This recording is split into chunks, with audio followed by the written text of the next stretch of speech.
entre l'homme et la femme, c'est la femme qui est le prédateur et l'homme qui est la proie. Contrairement à ce qu'on s'imagine.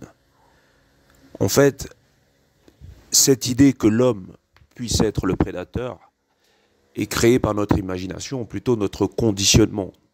Nous sommes pour la majorité d'entre nous éduqués par des femmes, plutôt nous grandissons dans la configuration de la femme. Donc elle a droit de vie ou de mort sur nous,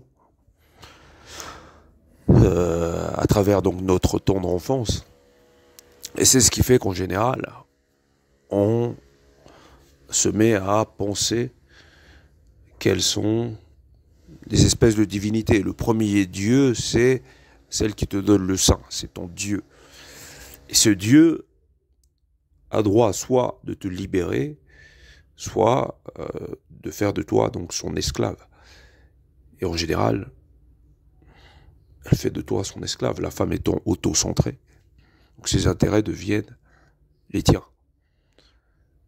D'où l'initiation. L'initiation promeut le détachement. Donc au sein maternel et à la psyché de la mère.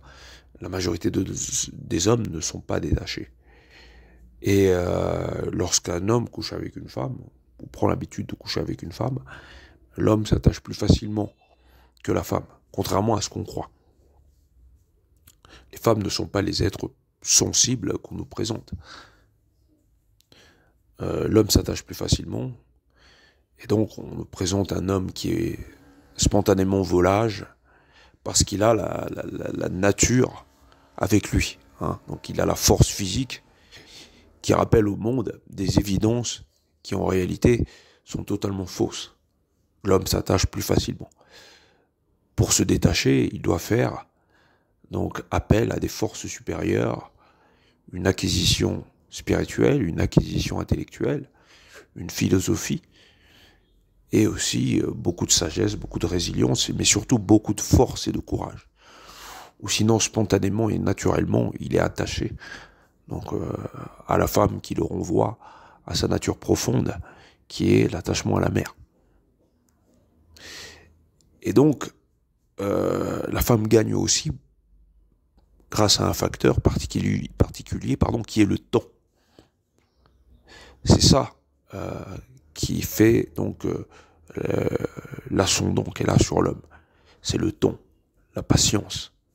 L'homme n'a pas la patience, l'homme est rapide, l'homme est vif, l'homme est vigoureux, l'homme est pressé, l'homme veut atteindre son objectif. C'est ce qui fait de lui un homme. C'est cette caractéristique qui va faire qu'il se fasse savater par les femmes. Il n'a pas la patience de comprendre qu'il est la proie. Et donc il se presse de jouer les prédateurs.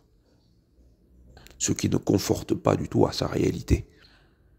C'est lui la proie. Depuis toute petite, les petites filles séduisent les adultes, les hommes, les garçons et consorts. Si vous avez une petite, vous allez vous en rendre compte.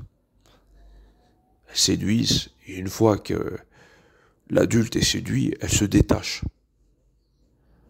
Voire elle le méprise. Elle ne cherche plus de l'adulte qui est séduit par elle, l'approbation ou l'attention. Et c'est quelque chose qu'elles vont garder adultes. C'est leur nature. Leur nature vis-à-vis de l'homme ou par rapport à l'homme, c'est une nature de prédatrice. La femme est un prédateur. L'homme est la proie, contrairement à ce qu'on croit.